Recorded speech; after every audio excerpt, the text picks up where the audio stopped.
Waktunya diatur sendiri ya.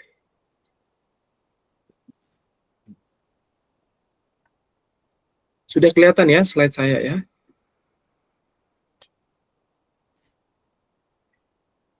Sudah, Pak.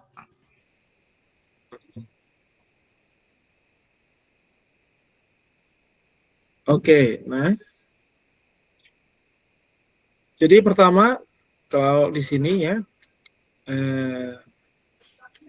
slide-nya ini saya bikin pakai ChatGPT, tapi it's okay, no problem ya. Yang penting adalah saya bisa menjelaskan ke kalian dibantu slide ini ya. Komunikasi data ekonomi, nah sini. Komunikasi, ada kata kuncinya. Kebetulan kali ini data ekonomi. Itu bukan masalahnya data ekonomi aja. Data sosial, data politik, data apapun itu, data lingkungan, perlu dikomunikasikan dengan baik. Ya. Dan sekarang, apalagi di zaman yang semakin information based ekonomi, ya, memainkan peranan penting. Salah satu keterampilan yang semakin penting di era modern. Keterampilan yang penting ya. Gara-gara komunikasi yang kurang baik, beberapa hari ini udah kelihatan bentuknya. Demonstrasi di mana-mana ya. Data ekonomi, data BPS, kemudian kan misalnya ngomongnya gaji ya, kemudian ke angka kemiskinan, itu kan semua data ekonomi.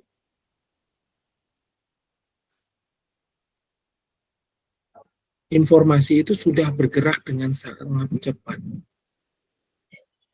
Artinya apa yang kita share ke media sosial, 1 menit kemudian kita nggak tahu informasi itu udah sampai mana. Mungkin udah sampai ujung dunia yang lain. So, sebelum informasi itu dirilis, ya, karena kita nggak tahu lagi informasi itu akan kemana. Tapi itulah wajah kita, wajah organisasi kita yang dianggap mengeluarkan informasi itu. Ya, dan mungkin aja informasi itu penting. Informasi itu memiliki makna yang luas bagi banyak orang. Mungkin akan ada keputusan-keputusan strategis yang diambil dari informasi yang kita berikan. Nah, itu menjadi beberapa alasan bahwa komunikasi itu sangat penting, ya. Oke, sebelumnya kita masuk ke sini, kita akan melihat, saya tambahkan aja slide. Kita akan melihat beda data, informasi,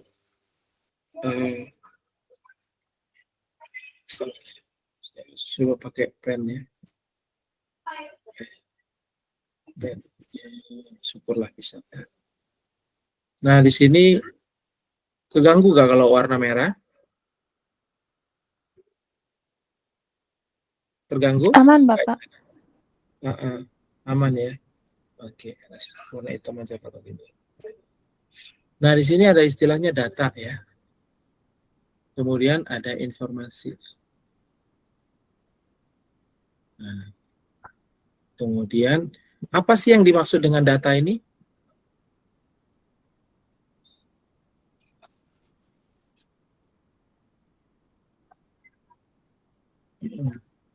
Data adalah fakta ya, harus fakta. Kalau bukan fakta, nggak bisa diverifikasi, bukan data. Hoax, bukan data. Apapun nama yang dipakai orang di zaman ini atau di zaman depan atau di zaman masa lalu, kalau bukan fakta, artinya itu bukan data. Ya, jadi harus fakta yang bisa diverifikasi. Nah, data dapat berupa angka ya, atau non angka. Non angka ini apa? Macam-macam. Zaman semakin berkembang sekarang, termasuk di dalamnya apa? Twitter, tweet ya, dapat berupa teks, blog, dapat berupa teks, gitu ya. Kemudian audio, video, rekaman CCTV. Kedepannya kita nggak tahu akan seperti apa. Yang jelas dapat berupa angka dan function. Ya. Dan ingat, data adalah fakta. Kemudian fakta ini, misalnya kita kumpulkannya 50, 60, 80, 70, 90. Ini angka. Ini data.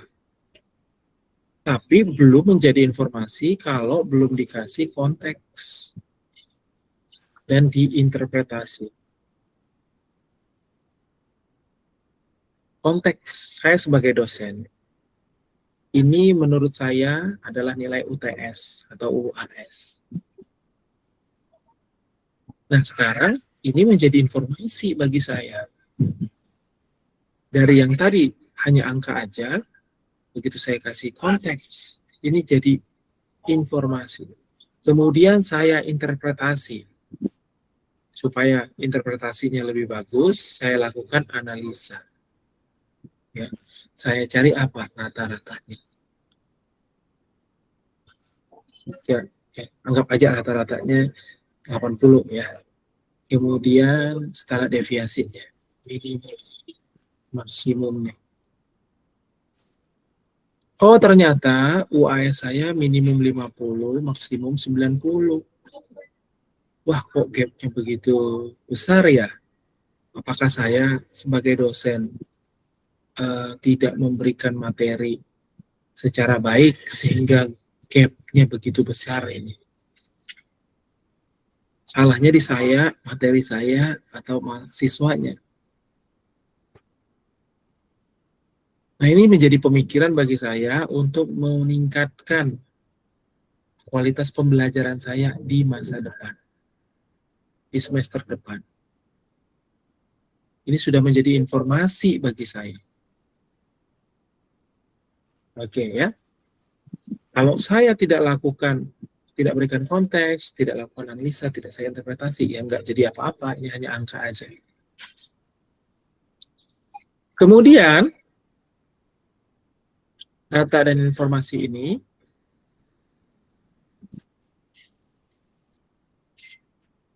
berguna kalau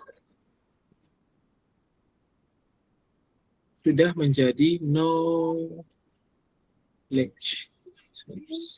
atau pengetahuan. Kenapa saya bilang begitu?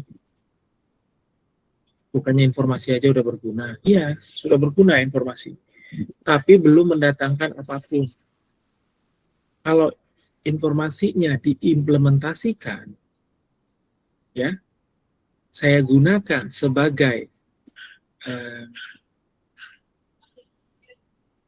informasi tadi saya gunakan untuk membantu pengambilan keputusan, maka saya sudah membuat informasi itu menjadi knowledge. Ya, sudah saya terapkan. Kemudian, kalau knowledge tadi saya jadikan suatu kebijakan, saya terapkan lagi, berarti saya sudah menerapkan apa yang disebut dengan wisdom, kebijaksanaan.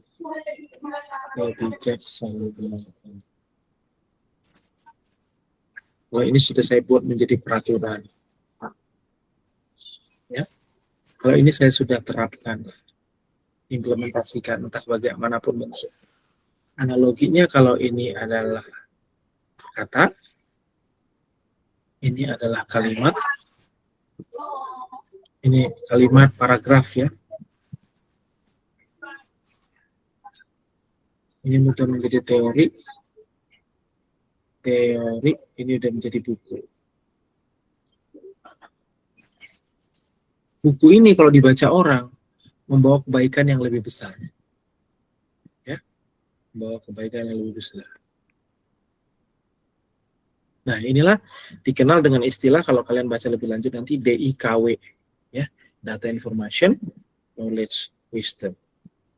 So, kalau hanya berbentuk data, angka ini, bagi saya, akan beda informasinya dengan kalian. Kalian mungkin hanya care, nilai saya ada di mana sih? Gitu. Ya, kalau saya peduli melihatnya sebagai suatu konteks. Gitu ya. Saya balik lagi sebelum nanti saya ke situ lagi.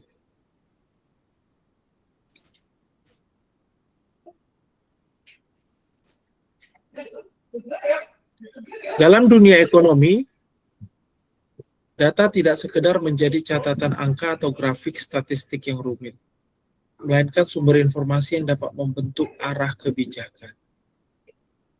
Sekarang, ya, sudah ada datanya kadang-kadang, tapi tidak jadi kebijakan. Ya. Sudah ada datanya, tapi nggak jadi wisdom. Salahnya di mana? Ya, informasi untuk jadi knowledge aja memerlukan implementasi. Data jadi informasi memerlukan implementasi. Knowledge menjadi wisdom memerlukan implementasi. Prosesnya masih panjang. Oke? Jadi sambil kita refleksikan ya. Mempengaruhi perilaku pasar, membantu strategi bisnis. Keberhasilan seorang ekonom, analis, atau pembuat kebijakan seringkali tidak hanya ditentukan oleh kemampuannya mengumpulkan data, tapi juga kemampuannya untuk menyampaikan data tersebut secara jelas, tepat, meyakinkan kepada audiens yang beragam.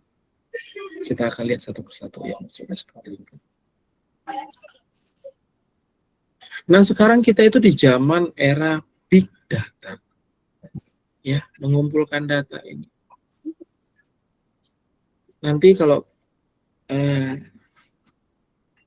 mungkin saya masukkan juga ke Classroom aja ya materi ini.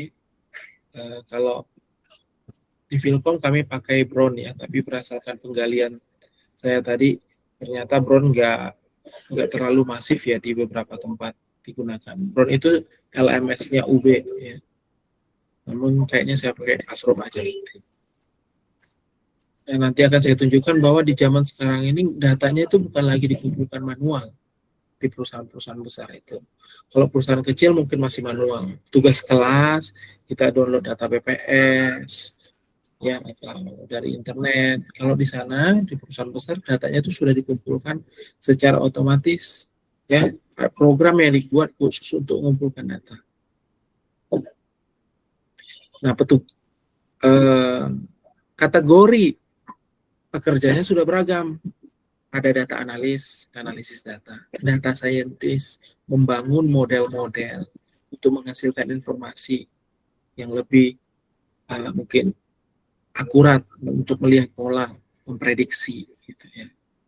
Data engineer, data-data yang masih mentah, yang dikelompokkan, dibersihkan sehingga rata menjadi data yang siap digunakan. Business intelligence developer, membangun dashboard yang siap digunakan oleh berbagai pemangku kepentingan, mulai dari strategik, taktis, sampai operasional. Jadi banyak sekali tugas-tugasnya. Ya, developer softwarenya yang khusus ngembangin mungkin perangkat lunak sesuai permintaan.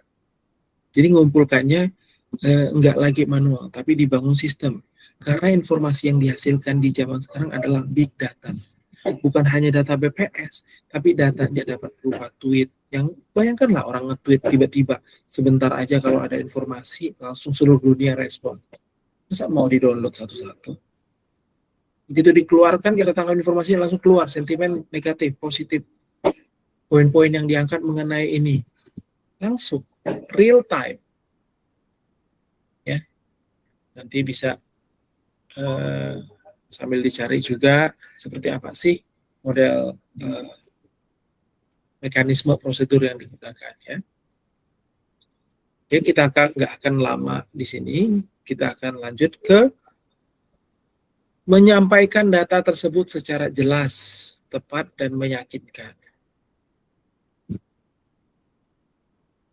Nah, di sini otomatis memerlukan hard skill dan soft skill.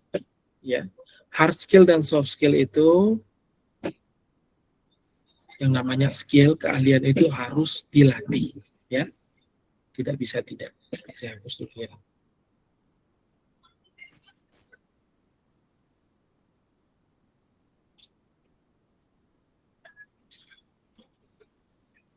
Dalam komunikasi, ya yang penting kita lihat aja komponennya, ya. Penerima, pesan,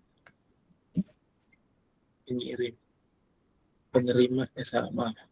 Penerima, ya. Sini bukan penerima, tapi pengirim. Nah, ketiga ini harus baik. Ya, pesan ini berupa data, ya, data atau informasi. Ketiga ini harus bagus. Kok penerima lagi ya saya? Kayaknya sudah pengirim ya, lagi-lagi.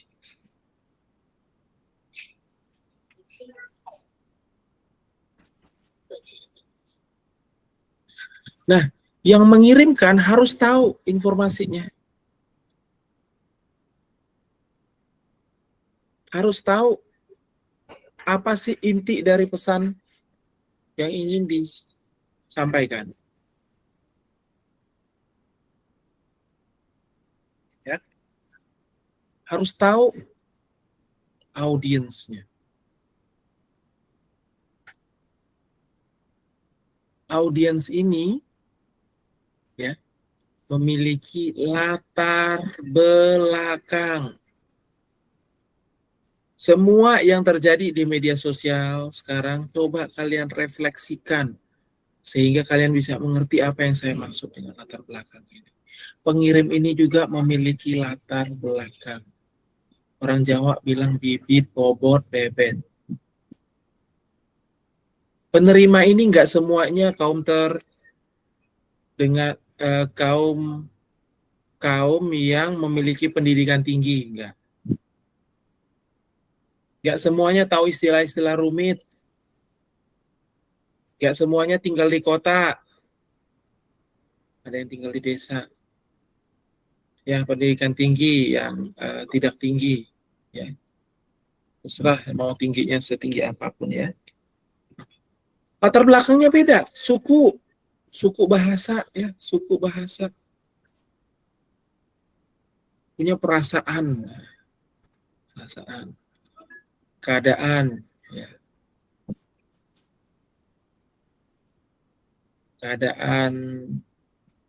keadaan masing-masing, punya kepentingan masing-masing.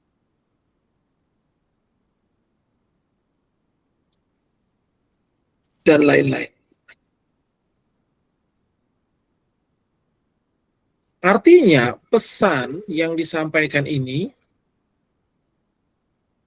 ya harus sampai kepada penerima dengan latar belakang yang beragam ini. Pesan tadi kita kirimkan ya dalam bentuk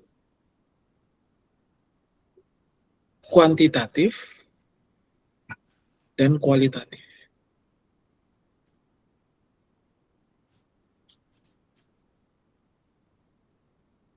Masing-masing informasi kuantitatif dan kualitatif ini bisa diterima secara berbeda oleh orang lain. Nah, makanya di situ kita perlu memvisualisasikan dan mengkomunikasikan informasi ini apa adanya.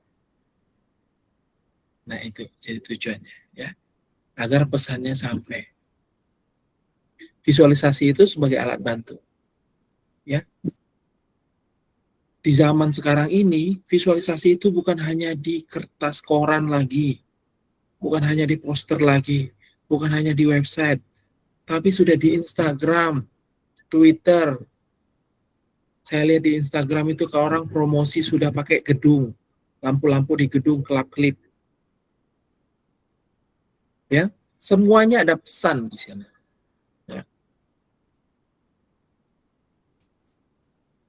Makanya kita perlu kreatif ya. Kebetulan untuk kuliah ini mungkin yang fokus kita statis aja ya. Statis yang bisa diproduksi pakai program. Namun kalian perlu sadar bahwa media komunikasi sudah beragam. Dan media ini sangat penting. Pilihlah media yang tepat untuk menyampaikan pesan Anda. Jangan salah. Karena bahkan media yang tepat bisa diputarbalikkan. Berapa banyak anggota DPR, menteri yang minta maaf klarifikasi? Menteri loh, DPR loh. Minta maaf klarifikasi. Bisa jadi perkataan mereka memang kurang tepat, tapi bisa jadi itu tepat. Tapi bayangkanlah, penerimanya bisa macam-macam. Entah itu ada yang mempelintir lah, atau ada yang menggoreng informasi itu. Jadi zaman sekarang ini benar-benar sulit ya untuk berkomunikasi ini. Bahkan medianya sudah tepat, sudah rich, medianya sudah kaya. Maksud saya di sini adalah berapa banyak, misalnya dalam pengalaman kalian berkuliah lah ya, yang debat di WA. Banyak nggak? Mesti banyak kalau debat di WA. Ya, nggak habis-habisnya. Akhirnya apa? Blok, saling blok, ya, delete kontak. Kira-kira kenapa penyebabnya?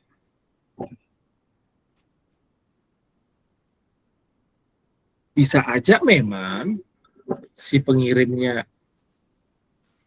punya ego, penerimanya punya ego. It's okay, bagian. Tapi kalau dua-duanya nggak punya ego, benar-benar ingin komunikasi, belum sampai juga. Bisa aja medianya yang salah.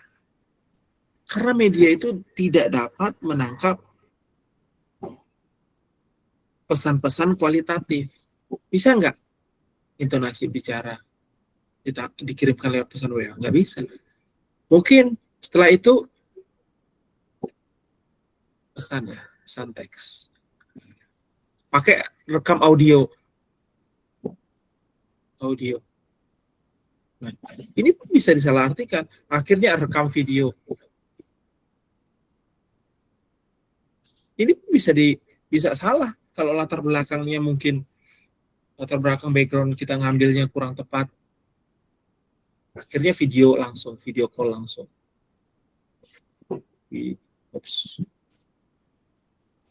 Video call langsung.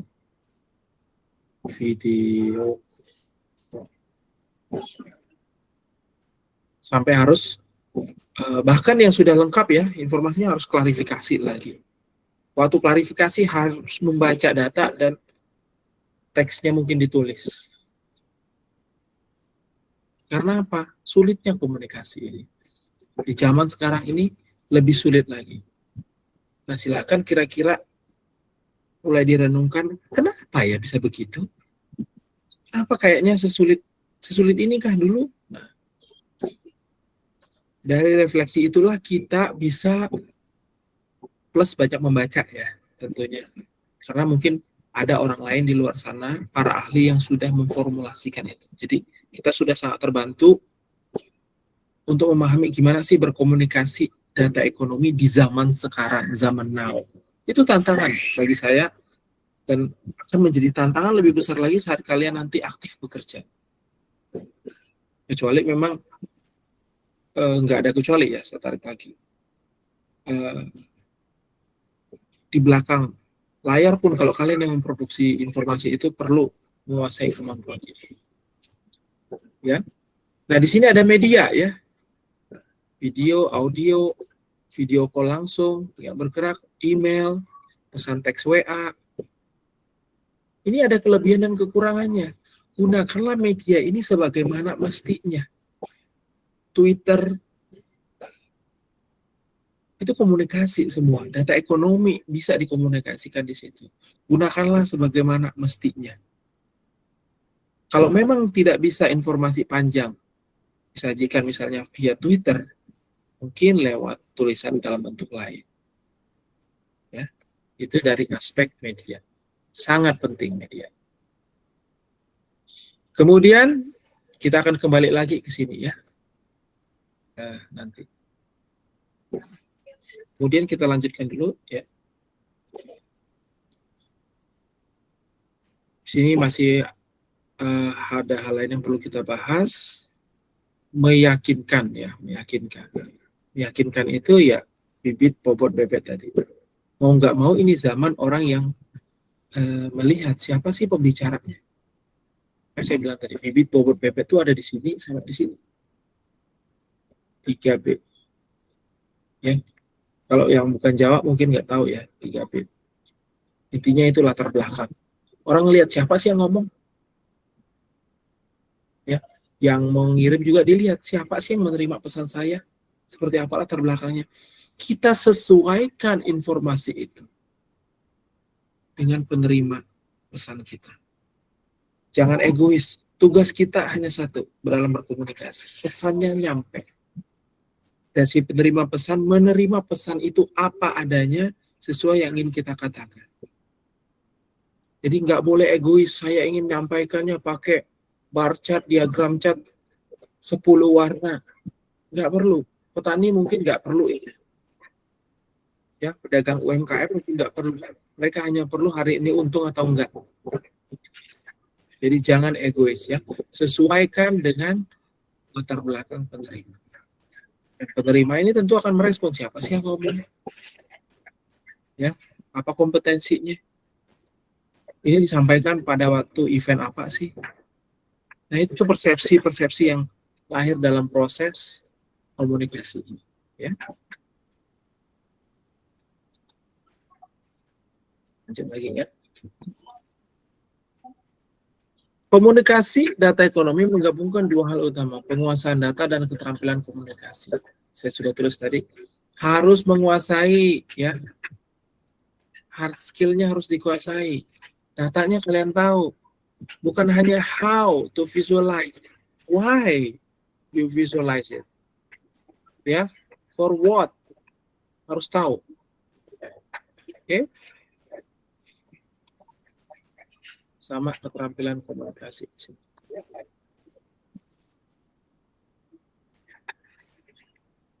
Harus dilatih. Komunikasi ini hard skill, ini soft skill. Harus dilatih. Ya. Penguasaan data melibatkan kemampuan untuk memahami, mengolah, menganalisis informasi ekonomi yang kompleks. Kompleks ya. Artinya apa kalau kompleks itu? Sini, kompleks. Bukan hanya satu sisi. Ya, bukan hanya hitam putih. Bukan hanya satu level. Bukan hanya satu aspek atau sisi. Memang disebut data ekonomi. Tapi ada aspek sosial, teknologi, budaya, politik, ekonomi, sosial, teknologi, environmental, legal. Ya. Ada level, mulai dari global hingga lokal. Apalagi yang membuat dia kompleks? Ini horizontal, ini vertikal. Ya, ya udah di situ jelaskan makroekonomi, seperti pertumbuhan ekonomi, inflasi, tingkat pengangguran, dan data makroekonomi mencakup perilaku konsumen, harga komoditas, data perusahaan. Coba waktu kalian nonton berita itu, kalian lihat narasumbernya, apalagi yang memang ahli ekonomi. Dia cerita pertama global, habis itu ke skala regional, ke skala nasional, lokal. Ini terlihat dari harga-harga yang meningkat. Dia ceritanya kanan kiri, skalanya, level, tingkatan dia ngomong itu bisa pindah dari global ke lokal, gitu, ke regional. Aspek yang diomongkan dikaitkan dengan faktor sana sini. Itu lahirnya dari mana? Karena dia benar-benar mengerjakan PR. PR-nya itu apa? Kemampuan komunikasi ini. Komunikasi data ekonomi. Jadi kalian ya, harapan saya mahasiswa UB benar-benar ya belajar dengan baik ya. Memahami hubungan apa sih sekarang, misalnya saya nanya apa hubungan tingkat pengangguran dengan harga komoditas. Kalian harus bisa langsung jawab. Lebih bagus lagi kalau kalian bisa ngomong teori tentang itu. Pasti bangga sekali, wah jago ya, lulusan UB ya, misalnya gitu ya, terlepas lulusan mana. Apa hubungan antara inflasi dengan perilaku konsumen? Harus bisa kalian langsung jawab. Ya, PR-nya itu penguasaan data, keterampilan komunikasi, hard skill dan soft skill. Lanjut ya. Berarti di sini ya penguasaan data tadi, kemampuan untuk memahami tadi. Keterampilan komunikasi mencakup kemampuan mengemas temuan analisis dalam bentuk yang mudah dipahami. Bentuk mudah dipahami ini berarti memahami pendengarnya, penerima pesan itu. Siapa sih gitu ya. Baik melalui tulisan, visualisasi atau presentasi lisan. Sudah saya sampaikan tadi. Medianya bisa beragam. Kesempatannya bisa beragam. Ya.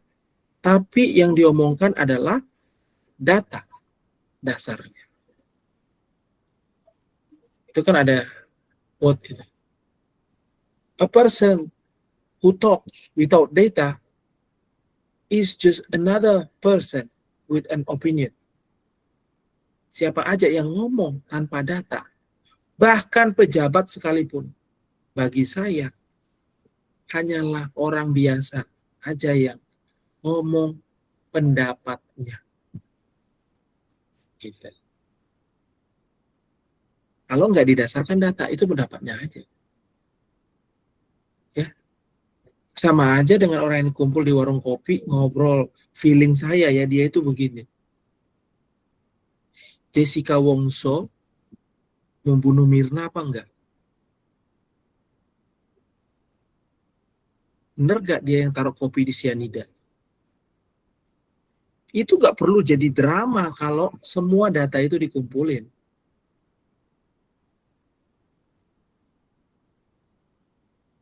Seru kan zaman dulu ngikuti itu ya. Itulah salah satu contoh kalau data itu tidak dikumpulkan dengan baik.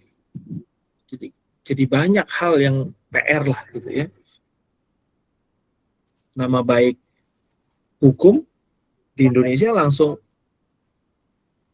nggak tahu tercoreng apa enggak itu. Persepsi orang jadi beda-beda kan. Masalahnya apa? Datanya nggak dikumpulkan dengan baik.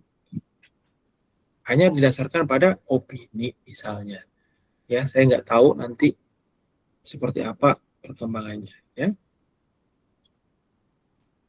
Nah, itu bisa ditonton itu di Netflix, kayaknya masih ada serinya ya. Lanjut ya. Komunikasi data ekonomi berpengaruh terhadap pengambilan keputusan. Nah, ini.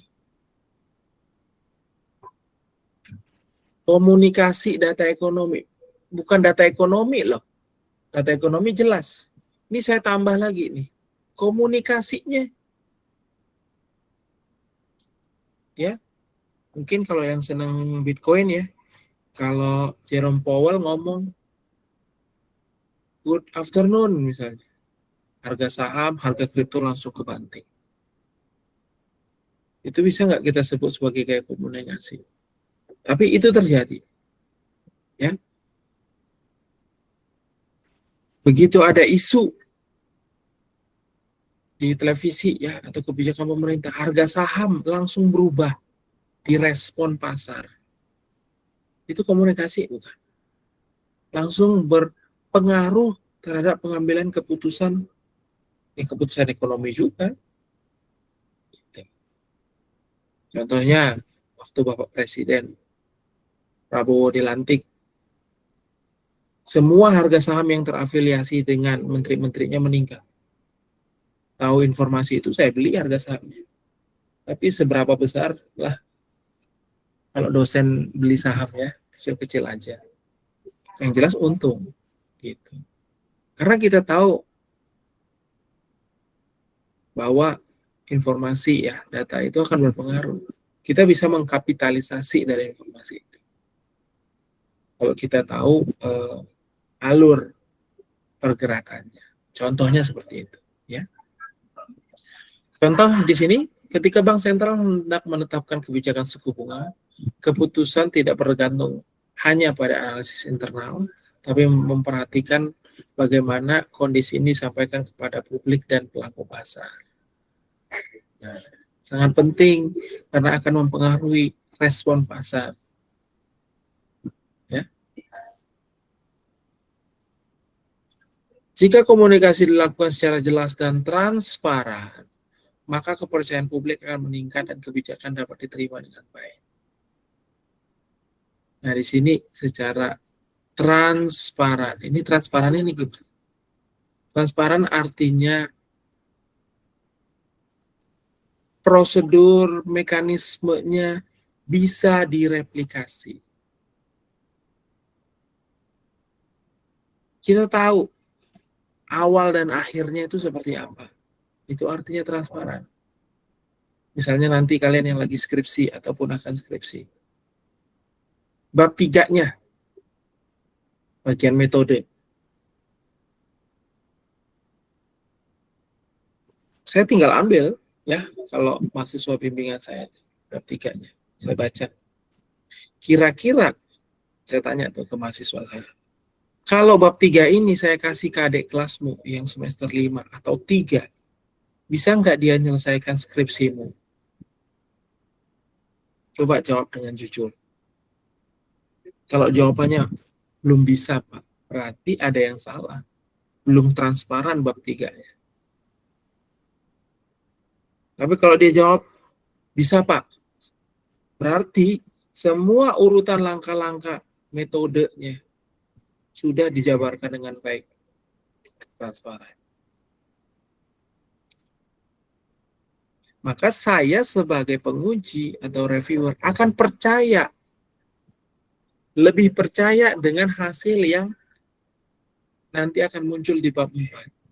Karena bisa diikuti, orang lain bisa mereplikasi dengan hasil yang sama, bahkan mungkin mendekati mirip. Gitu. Tapi kalau hasilnya dicoba lagi nggak sama, ada yang salah. Gitu ya. Nah, mungkin kalau yang jelas gini, masih tentang skripsi. Coba, saya ambil bab 2-nya sekarang. Saya kasih ke temannya. Coba, dengan membaca bab 2 ini, kamu baca judul skripsinya, kemudian, mengerti nggak apa yang dia maksud dengan judul skripsinya? Setelah membaca bab 2, kemudian baca judul nggak ngerti, berarti bab 2-nya belum lengkap. Maksudnya apa? Tapi kalau setelah baca bab 2, baca judulnya, oh saya ngerti Pak, paham, ini kan maksudnya ini. Berarti sudah jelas. Ya.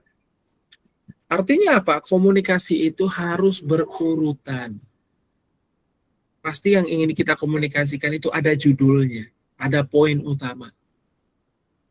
Mungkin kita harus memberikan konteks yang cukup dan cara pengumpulan, analisa, dan gimana hasilnya bisa sampai dengan poin yang kita sampaikan tadi. Ya, jadi kalaupun di satu waktu itu belum sempat disampaikan secara lengkap mengenai konteks dan prosedurnya tadi bisa sampai ke data yang kita komunikasikan, it's okay. Tapi Tetap ada informasi itu kalau diminta. Kalau kita ketika diminta itu, kita bisa berikan, orang akan percaya, wah ini ada metodenya nih, ini ada dasar teorinya ini, nggak sembarangan. Tapi kalau tiba-tiba muncul dari langit, lahir dari batu, nggak bisa, ya. Kita nggak yakin ini dari mana ini ceritanya. Makanya sekarang mungkin ada beberapa teman saya lihat di Instagram itu ya, data BPS diragukan. Ya tinggal lakukan ini kan. BPS kan suatu bentuk komunikasi data juga. Ya tinggal tunjukkan sumber datanya dari mana, yang dikompilasi itu, cara pengumpulannya gimana. Beres. Kemudian dibuktikan, diambil sampel, diuji datanya. Benar nggak? Seperti itu nggak di lapangan? Metode samplingnya gimana? Baru bisa diterima. Kembali ke tadi, data, informasi, knowledge, wisdom. Jika data yang tadi saya bilang, entah itu data BPS atau data apapun tadi, masih diragukan kepercayaannya, kira-kira informasi yang dihasilkan seperti apa? Sampai sekarang kan masih jadi perdebatan, ya itu benar nggak angka-angka itu, ya. Makanya informasi yang dihasilkan takutnya salah.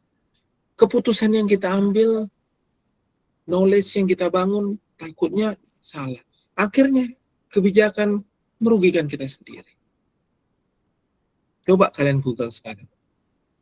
Saya minta 3 orang gitu ya. Nanti yang duluan ketemu. Berapa jumlah pulau di Indonesia? Coba boleh Google sekarang. Berapa jumlah pulau di negara Indonesia? Silakan. Ada 17.380, Pak. Oke, saya catat dulu ya. Coba yang lain. 17.380. Yang lain. 2 lagi. Sambil saya minum.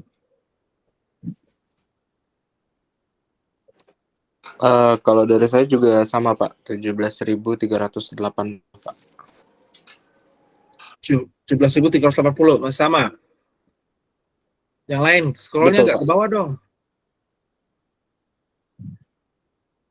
Kalau di Google itu data tahun 2024, tapi Pak, untuk 2025-nya belum ada Pak ini Pak. Ya, cari aja. Oh ini ada lagi Pak, 17.508. Ini dari Wikipedia.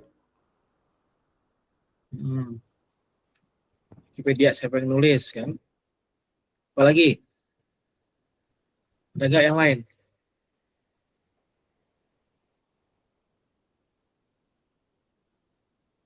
Ada?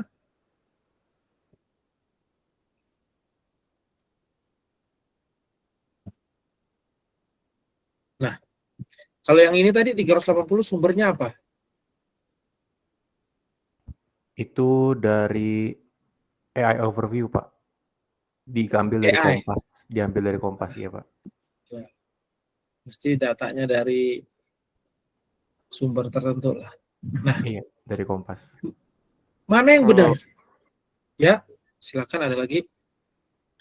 Kalau saya dari ini Pak, Badan Informasi Geospasial Indonesia Pak. BIG. Iya betul Pak, BIG.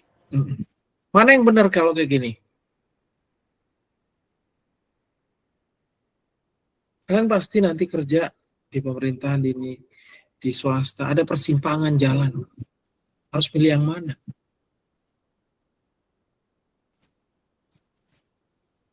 Ya. Nah, kalau kalian dihadapkan kayak gini, kan jadi bingung nih mana faktanya nih. Masa ngitung negara sendiri aja sampai beda-beda kayak gini?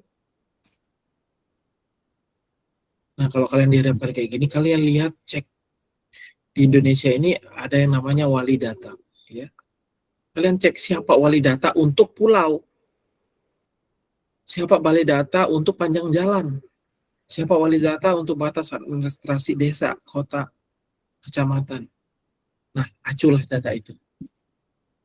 Terlepas data itu yang paling update apa enggak.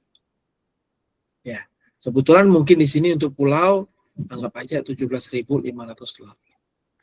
Ya udah, kita pakai itu analisisnya. Ya. Makanya misalnya data rumah, data penduduk miskin misalnya. Berapa penduduk miskin itu?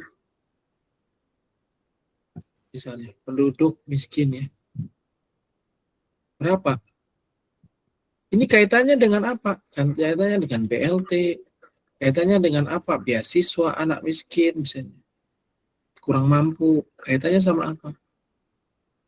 Saking pentingnya data ini. Karena data ini dipakai oleh pemberi BLT jadi informasi tertentu. Dipakai pemberi beasiswa jadi informasi lagi. Sumbernya sama. Makanya data ini benar-benar penting. Memang nggak ada yang 100% akurat, tapi harus merepresentasikan keadaan yang sebenarnya. Kalau enggak ya kita sedang menzolimi mereka ini sebenarnya. Kalau mungkin ini hak mereka. Ini belum komunikasi, baru ngumpulkan. Ya, bagian dari penguasaan data tadi. Penguasaan data bagian dari komunikasi. Ya, saking pentingnya data itu. Karena turunannya panjang ya. Lanjut ya.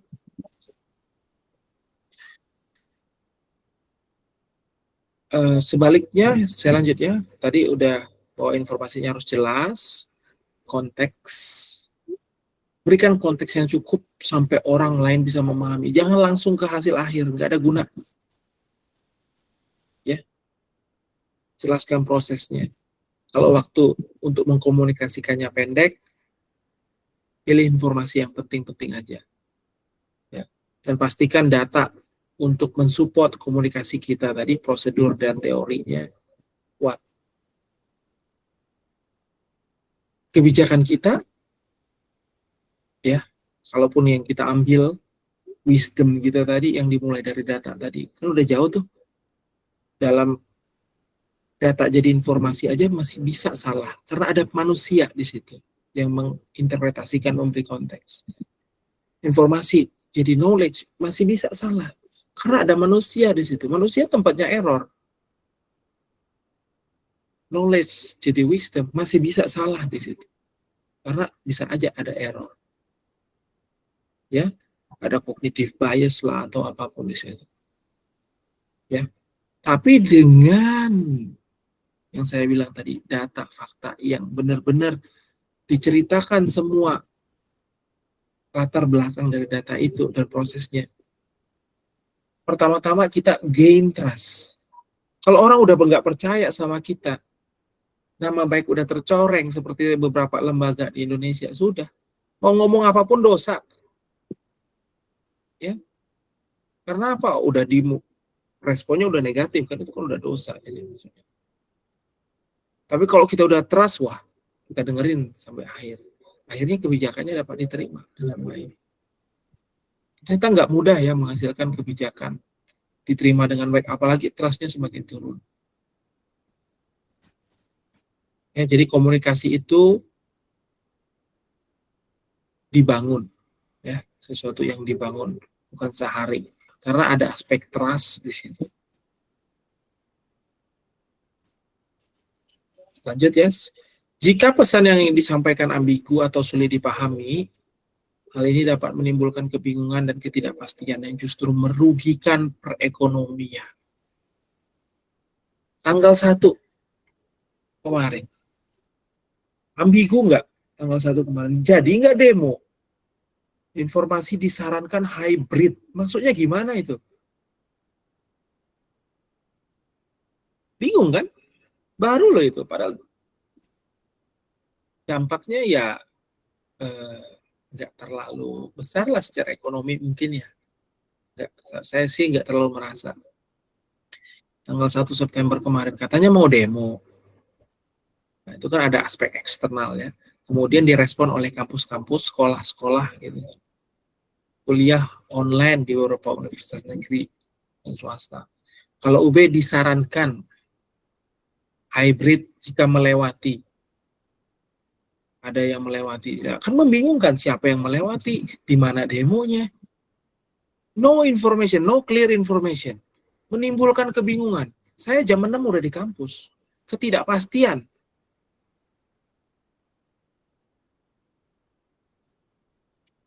Jadi hati-hati ya. Kalau kalian nanti memiliki kesempatan untuk mengkomunikasikan informasi penting, anggap itu sebagai tugas besar. Itu arti tanggung jawab ya. Jangan dirilis sebelum kalian sendiri tahu apa yang kalian omongin. Satu bisa membuat viral keberhasilan, satu bisa buat viral kehancuran. Ya. Contohnya cuma satu tarian joget-joget bisa menghancurkan harta begitu banyak. Anggota DPR sekarang kan. Tapi satu video yang bagus namanya terus dikenang. Ini zaman yang sekarang ini viral, zaman viral. Jejak digital ya. Lanjut ya. Selain itu komunikasi data ekonomi juga berperan dalam membangun narasi. Nah, ini penting ya. Narasi data kita itu sebagus narasinya. Nah, seperti apa contohnya? Misalnya seperti ini. Tadi saya bilang nilainya 50, 60, 70, 80, 90. Di data. Rata-ratanya 70. Standar lulus minimum 77 misalnya. Ya, KKM-nya. Kriteria kelulusan minimum 77. Mana yang lebih enak didengar? Pilih ya yang pertama. Seperti ini. Nilai minimum 50, nilai maksimum 90. Nah, di sini rata-ratanya 70 KKM 77. Di sini masih ada mahasiswa yang belum lulus kriteria kelulusan minimum, sehingga diperlukan suatu upaya untuk meningkatkan kualitas pembelajaran. Oleh karena itu perlu dievaluasi antara cara penyampaian materi ataupun materi ajar. Saran kami selanjutnya adalah mewawancarai mahasiswa yang nilainya, mahasiswa-mahasiswa ini agar kita bisa tahu faktornya. Mengapa ada rentang nilai 40 poin. Itu yang pertama. Atau yang kedua seperti ini, mana yang lebih enak didengar, menarik, ya, yang cepat viral. Mayoritas mahasiswa tidak lulus kuliah. Terbukti dengan sebagian besar tidak lulus KKM. Ini membuktikan bahwa pendidikan kita masih rendah. Banyak hal yang perlu ditingkatkan. Kualitas mahasiswa, mungkin ini dikarenakan COVID. Contohnya, ada data. Masih ada mahasiswa yang nilainya 50 padahal KKM-nya 77. Atau mana yang lebih cepat viral?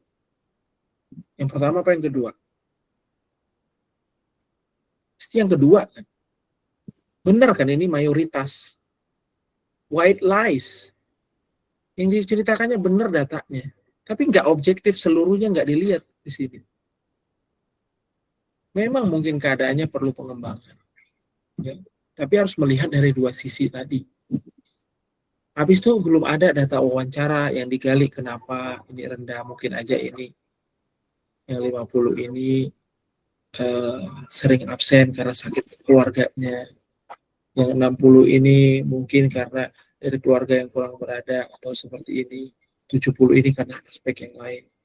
Masih banyak hal yang perlu digali dari data ini. Tapi narasi yang dibangun, entah apa tujuannya, ya, meningkatkan kesadaran publik atau nyari follower.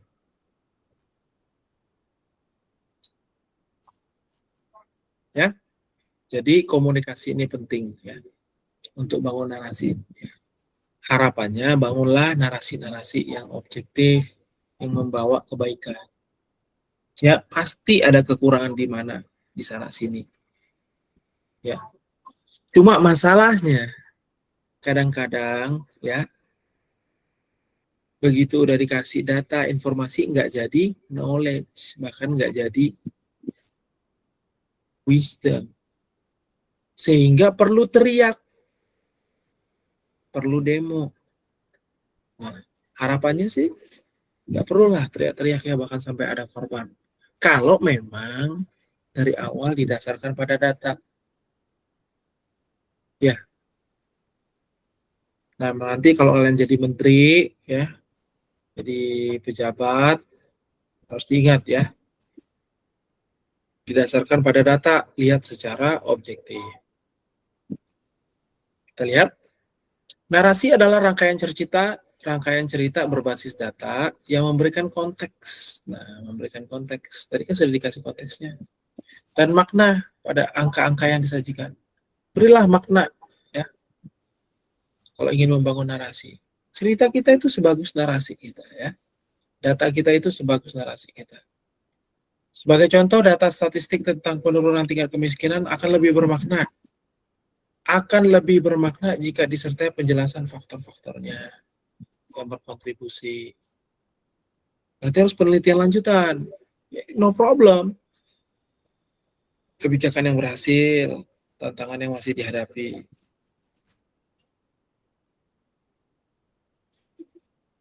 Ya, jadi lebih komprehensif.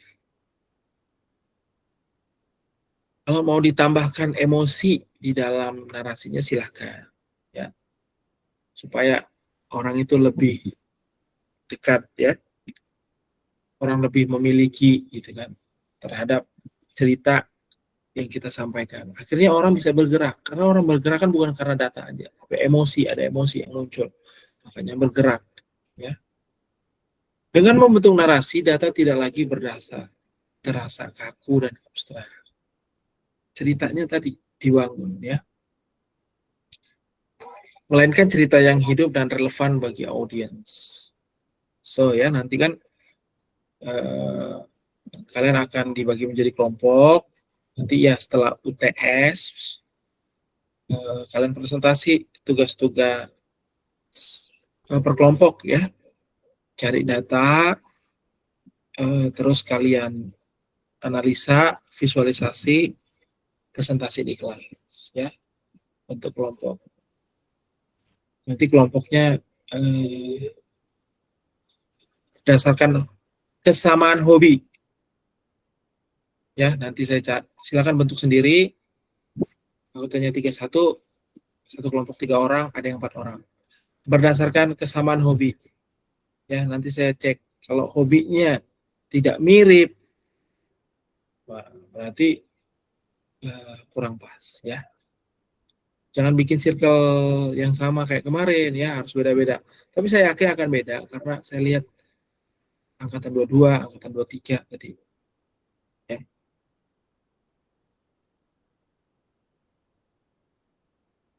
Nanti bentuk sendiri ya kelompoknya. Silahkan kalau mulai dari sekarang dikumpulkan datanya, tapi nanti setelah UTS baru presentasinya mulai aja dikerjakan biar nggak numpuk-numpuk tugasnya. Oke, lanjut ya. Komunikasi yang efektif membutuhkan pemahaman terhadap audiens. Latar belakang tadi ya, bukan hanya latar belakang. Konteks keadaan masyarakat itu lagi gimana sekarang. Ya. Harus efektif. Tujuannya nyampe. Kadang-kadang kita harus menahan. Ya. Kalau memang informasi itu belum terlalu urgen, dibutuhkan, tahan aja dulu. It's okay. Kalau memang situasinya belum tepat. Agar efektif, kadang-kadang harus melihat seperti itu keadaan. Ya. Latar belakang tadi silakan diresapi ya. Latar belakang penerima. Kita kan ingin menyampaikan pesan komunikasi itu. Dengan asumsi kalian sudah tahu kemampuan komunikasi dan penguasaan data sebagai pengirim. Nah, yang untuk latar belakang tadi, selain bibit bobot bebet, situasi di sekitar orang itu. Sebagai contoh, kalau latar belakang, kita lagi ngomong, latar belakangnya lagi ribut, banyak truk yang lewat, kereta api yang lewat. Informasi yang kita terima, yang kita berikan itu mungkin penting, tapi ya nggak bisa nyampe. Udah kita kemas dengan baik, ya nggak bisa nyampe. Karena situasi eksternal orang itu, penerima itu, sedang tidak memungkinkan untuk menerima informasi itu. Perlu dipertimbangkan juga itu ya. Tapi enaknya di zaman digital sekarang, ada rekam jejak digital. Artinya apa? Informasi kita itu begitu kita kasih, nggak perlu dinikmati orang saat itu juga. Bisa dinikmati orang nanti. Saat keadaannya sudah memungkinkan untuk dicerna. Itu jadi positif juga. Ya. Di zaman sekarang juga data kita bisa diverifikasi langsung oleh orang lain. Bahkan yang memverifikasi bukan satu orang, seluruh penikmat pengguna data itu. Mereka komunikasi. Tolong dong IG-nya, pengen silaturahmi. Tolong dong Kak, alamat IG-nya, pengen nitip pesan. Yang ngasih orang lain. Orang lain bisa memverifikasi. Itulah zaman yang berubah sekarang. Ya. Kaitannya apa? Pesan kalian tadi akan disampaikan ke media. Medianya bukan lagi yang statis, poster, ya, atau koran, udah ke media sosial banget. Nanti waktu kalian kerja nanti, paling nggak udah dibangun awareness-nya dari sekarang ya. Mungkin akan lebih kompleks lagi nanti. Itu juga jadi tantangan lah untuk saya juga, untuk siapa aja yang memang suatu saat akan menghadapi ya kerjanya di bidang itu. Seorang analis yang mempresentasikan data kepada pembuat kebijakan akan menggunakan pendekatan yang berbeda dibandingkan bicara dengan masyarakat umum atau kalangan akademisi. Jelas ya. Misalnya nanti kalian yang belum KKN MMD ya, disambut kepala desa, lalu menyampaikan 1-2 kata, akan beda dengan isi materi mungkin untuk ibu-ibu UMKM. Selamat pagi ibu-ibu. Pagi. Sudah makan ibu-ibu? Belum. Gimana? Sebelum ke sini kompor gasnya udah dimatiin. Jemurannya udah diambil, mau hujan loh ibu-ibu. Iya tak. Akan beda ya. Misalnya kalian menghadiri kemudian rapat, di sana ada camat mungkin. Salam ya, setelah itu Bapak yang kami hormati, Bapak Camat, Bapak Kepala Desa dan segenap jajarannya. Terima kasih kami sudah diundang. Kami dari Fakultas Ekonomi ingin berbagi dan juga menimba ilmu. Beda. Ya, pendekatannya berbeda ya. Setiap kelompok audiens memiliki tingkat literasi data berbeda, minat beda, tujuan beda. Nah, kalian bisa disebut dengan ya orang yang punya pengetahuan karena kalian bisa menerapkan informasi itu. Wah, ini ada berilmu nih. Pemilihan bahasa tingkat detail. Jenis visualisasi pun harus disesuaikan dengan siapa yang menjadi penerima informasi. Ya, harus disesuaikan. Jangan egois. Kenali audiensnya. Teknologi modern telah mengubah cara landscape komunikasi data ekonomi ya secara signifikan. Sudah berubah landscape-nya, saya sudah sampaikan tadi. Juga dalam menghasilkan informasi sudah berubah. Perangkat lunak, ya sebentar lagi kita selesai, tinggal berapa slide lagi. Di sisi lain, platform digital dan media sosial juga memperluas jangkauan komunikasi. Tadi ini sudah tantangan ya, resiko penyebaran informasi menyesatkan, interpretasi yang keliru, keliru dan yang kita kasih informasi itu diubah, dipotong-potong. Banyak risiko itu. Oleh karena itu, ya, supaya informasi kita sampai tidak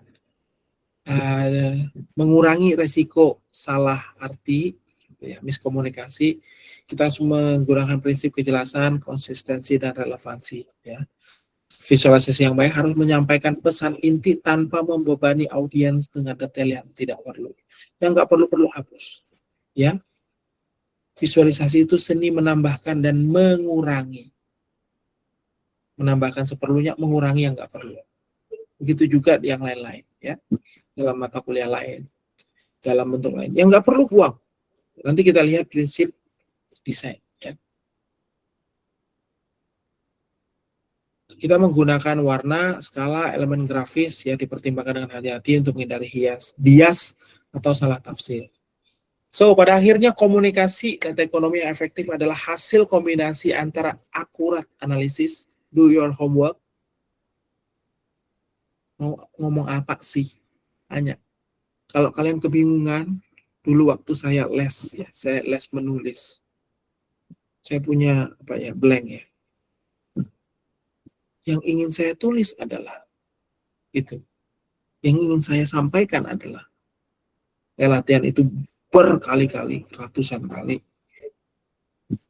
Sehingga sampai sekarang saya nggak pernah punya masalah ya. Selama saya sudah mempersiapkan untuk menyampaikan apa yang ingin saya sampaikan. What I want to say is, ya. Kadang-kadang kan saya mau kemana-mana ya, saya balikin lagi dengan kata kunci itu. Kejelasan penyampaian dan relevansi pesan bagi audiens. So, nanti kalian akan jadi seorang profesional ya, harapan saya di bidang ini paling nggak lebih ahli lah dari keadaan sebelum masuk kelas ini. Kalian berdiri di antara persimpangan dunia angka dan dunia manusia. Angka kaku. Manusia memberi konteks interpretasi. Kalian harus menghubungkan dua-duanya. Jangan sampai gara-gara interpretasi ingin menghormati, menyenangkan manusia, fakta ini dipelintir. Ya, jangan sampai karena ingin menyenangkan manusia, data ini diubah-ubah. Enggak. Sepahit-pahitnya kita harus terima angka ini. Karena tanpa itu kita nggak bisa maju. Ya. Mengubah data mentah jadi informasi yang bermakna, ya, dari persimpangan itu, informasi tersebut menjadi pengetahuan yang dapat ditindaklanjuti jadi wisdom. Oke. Oke, terima kasih ya. Itu aja dari saya. Mohon maaf ini agak mundur nggak ya? Kayaknya sampai jam 9 ya. Nah, kemudian kita masih ada 2 pertemuan lagi ya. Kalau mau diganti, saya dikasih hari lain ya informasinya. Jadi kita malam-malam aja. Kalau mau siang-siang juga boleh. Tapi saya minta jadwal kalian nanti saya yang sesuaikan gitu ya. Saya masukkan ke yang kosong-kosong di saya. Walaupun sulit nyarinya. Gitu aja. Ada pertanyaan nggak? Silakan Rinda. Baik Pak, sebelumnya saya ingin memohon maaf karena pada saat sesi perkenalan tadi mic saya sempat terkendala. Tapi alhamdulillah sekarang sudah bisa. Mungkin saya izin untuk perkenalan dulu ya Pak, karena tadi belum sebelum saya menyampaikan. Silakan Rinda. Perkenalkan, nama saya Rinda Nora Ivani, biasa dipanggil Rinda. Saya dari Program Studi Ekonomi Pembangunan Angkatan 22. Asal saya dari Lumajang. Hobi saya yaitu menonton drakor dan juga membaca buku. Buku apa ini? Untuk buku yang baru saya selesaikan itu ada Seporsi Mie Ayam Sebelum Mati dan juga Namaku Alam. Wah, luar biasa ya. Kalian kok nggak ada yang baca buku pengantar komunikasi data ya? Udah belajar gitu untuk semester depan. Oke, lanjut ya. Saya sebenarnya izin untuk konfirmasi aja Pak mengenai absen di Gapura itu di Siam itu tidak dapat kami isi karena untuk setting waktunya itu Oh iya. pukul 9.30 pagi sampai 12 siang. Benar sekali kalian. Nah ini ya, 28 termasuk saya. Siapa ini yang nggak hadir ini? Ya, benar. Saya ganti waktunya ya, sampai jam 9 ya. Sebentar, 9.30 deh. Sudah 15. Fakultas Ekonomi Bisnis seluruh. Nah, terima kasih ya sudah diingatkan. Presensi mahasiswa atasnya oke semua. Ubah hapus aja.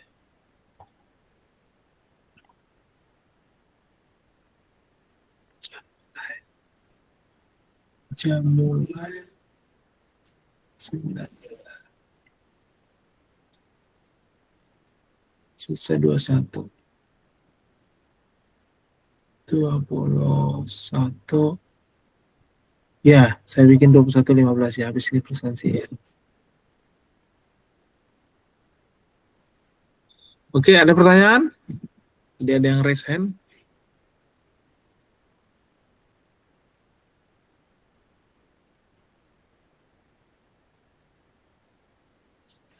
Nolan jadi pertanyaan atau gimana?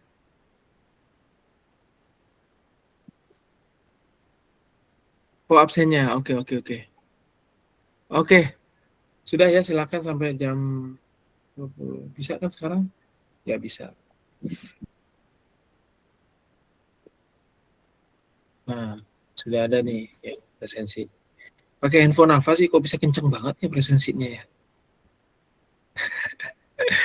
Oke, kalau nggak ada pertanyaan, terima kasih ya hari ini. Untuk ketua kelasnya jadinya siapa? Siti? Siti angkatan 22 kan ya? Tadi.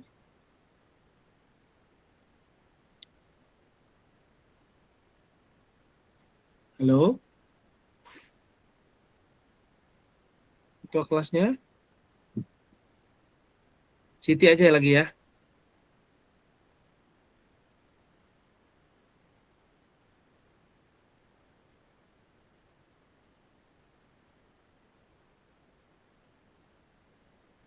Tes.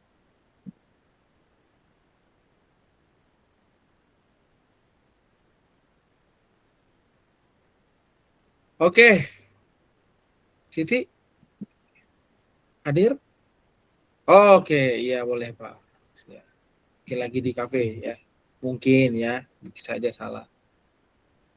Baik, terima kasih Siti ya. Nanti bisa di polling ke teman-teman.